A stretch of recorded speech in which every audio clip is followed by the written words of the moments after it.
একদিকে জয় বাংলা স্লোগান চলছে, অন্যদিকে বিজেপি কর্মী সমর্থকরা তাদের স্লোগান চলছে। আমাদের প্রার্থী এখান থেকে জিতবে। হারার আগে যখন প্রদীপ দেখবেন দপ করে চলে উঠে প্রার্থী মমতা বন্দ্যোপাধ্যায়, আমরা তার হয়ে প্রচারে নেমেছি। কুকুরেরা যখন রাস্তা দিয়ে যখন বাঘেরা যায় দেখে ঘেউ ঘেউ করে, তরফ থেকে কর্মী সমর্থকরা তারা ফ্ল্যাগ নিয়ে উপস্থিত। ভবানীপুর কেন্দ্রে বিজেপি প্রার্থী হয়েছেন শুভেন্দু অধিকারী। আজ তার এখান থেকেই নির্বাচনী প্রচার শুরু হবে। বেশ কয়েকজন তৃণমূল কর্মী সমর্থক তারা উপস্থিত হয়েছেন। কি বলছেন তারা, কি বক্তব্য একবার জানবো। তারা আপনারা কি বলতে চাইছেন? আপনারা একেবারে এখানে আসতো শুভেন্দু অধিকারী তিনি নির্বাচনী প্রচার করবেন। দেখুন, মমতা বন্দ্যোপাধ্যায় প্রত্যেকবারই প্রার্থী হয়, এবারও প্রার্থী হয়েছেন। তো আমাদের এটা একটা নতুন আমাদের এটা কোনো নতুন ব্যাপার না। প্রত্যেক দিনই আমরা দেয়াল লেখায় ব্যস্ত থাকি, আজও সেই মতো ব্যস্ত আমরা আছি।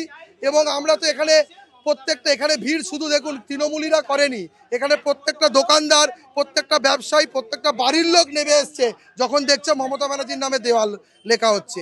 এটাই আমরা 4 মের অপেক্ষায় আছি, যখন রেকর্ড ভোটে আমাদের প্রার্থী এখান থেকে জিতবে। আর অনেকে আমাদের বলছে যে শুভেন্দু অধিকারী আসছে বলে আমরা এটা করছি। আমাদের এটা দৃঢ় বিশ্বাস যে উনি আসছেন, ওনার যে গুরু, ওনার যে রাজনৈতিক গুরুমা দাঁড়িয়েছে তৃণমূল থেকে, তিনি কত ভোটে জিতবেন সেটাই উনি মাপতে আসছেন। আপনারা এখানে আজ কেন, মানে কি কিছু আমাদের প্রার্থী মমতা বন্দ্যোপাধ্যায়, আমরা তার হয়ে প্রচারে নেমেছি। মানুষকে জানান দিচ্ছি আমাদের প্রার্থী মমতা ব্যানার্জিকে বিপুল ভোটে জয়ী করুন। আমরা যে ছবি দেখছি, একদিকে তৃণমূল কর্মী সমর্থকরা রয়েছেন, অন্যদিকে কিন্তু ইতিমধ্যেই বিজেপির তরফ থেকে কর্মী সমর্থকরা তারা ফ্ল্যাগ নিয়ে উপস্থিত। অন্যদিকে একদিকে জয় বাংলা স্লোগান চলছে, অন্যদিকে বিজেপি কর্মী সমর্থকরা তাদের স্লোগান চলছে। একেবারে ভবানীপুর কেন্দ্র, যেখানে মমতা বন্দ্যোপাধ্যায় এবং শুভেন্দু অধিকারীর মধ্যে হাড্ডাহাড্ডি লড়াই হতে চলেছে বলে মনে করছে রাজনৈতিক মহল। সেখানে একদিকে বিজেপির কর্মী সমর্থকরা তারা, আপনারা এখানে স্লোগান দিচ্ছেন, বাস দিয়ে জয় বাংলা স্লোগান আসছে। ঠিক কুকুরেরা যখন রাস্তা দিয়ে যখন বাঘেরা যায় দেখে ঘেউ ঘেউ করে, ওই যে ওদের স্বভাবকে ঘেউ ঘেউ করে।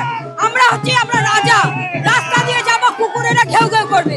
মানে হাতি চালে, রাজা চালে, বাজারে কুকুর ঘেউ ঘেউ করে, সেই একটা বক্তব্য আছে, তো সেই করছে তারা। যখনই বিজেপিকে দেখবে তখনই জয় বাংলা বলে। অন্যদিকে তৃণমূল কর্মী সমর্থকরা তারা জয় বাংলা স্লোগান দিচ্ছে। আরে ওরা তো জানে যে ওরা হেরে গেছে। হারার আগে যখন প্রদীপ দেখবেন দপ করে চলে উঠে, প্রদীপ নিভে গেছে। ওরা জানে যে মমতা ব্যানার্জি এখানেও হারবে, মমতা ব্যানার্জি নন্দীগ্রামেও হারবে। সেই জন্যই ওরা নিজেদের জায়গাটা দেখানোর জন্য, ভয় দেখানোর জন্য, যাতে মানুষ না বেরোয়। কিন্তু মানুষ ভয় পাবে না। ব্রিগেডে আমাদের বুঝিয়ে দিয়েছে মানুষ যে মানুষ চাইছে, মানুষ বিজেপিকে চাইছে, মানুষ শুভেন্দু দাকে চাইছে। শুভেন্দু দাই আমাদের আগামী দিনে জিতে আসবেন ভবানীপুরেও আর আমাদের নন্দীগ্রামেও।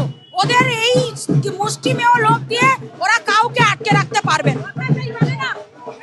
তাদের বক্তব্য, ভবানীপুর কেন্দ্র অত্যন্ত গুরুত্বপূর্ণ একটি কেন্দ্র। সেই কেন্দ্রের আজ শুভেন্দু অধিকারী তিনি প্রচার শুরু করবেন। তবে আপনারা জানেন মমতা বন্দ্যোপাধ্যায় একদিকে তৃণমূলের প্রার্থী এখানে দাঁড়িয়েছেন বিধানসভা নির্বাচনে, অন্যদিকে শুভেন্দু অধিকারী তিনি কিন্তু ভবানীপুর কেন্দ্র থেকে লড়ছেন, অন্যদিকে নন্দীগ্রাম থেকে। অর্থাৎ এই দ্বৈরথ যে লড়াই হতে চলেছে বিধানসভা নির্বাচনে, যে সেই নির্বাচনী লড়াই নিয়ে কিন্তু কার্যত একেবারে উত্তপ্ত রয়েছে বঙ্গ রাজনীতি। এবং ভবানীপুরের ময়দান যে একেবারে বলা যায় যে রাজনৈতিক পারদ তার ক্রমশ চড়ছে, তা আজকের এই গোটা চিত্র থেকে কিন্তু কার্যত পরিষ্কার। একদিকে তৃণমূল কর্মী সমর্থকরা, অন্যদিকে বিজেপি কর্মী সমর্থকরা তারা দুপাশে উপস্থিত রয়েছেন এবং দুই দল থেকে তাদের স্লোগান কিন্তু একেবারে উঠে আসছে। ক্যামেরায় মৈনাক বাগচির সঙ্গে আমি তনুশ্রী চ্যাটার্জি, এই সময় লাইভ।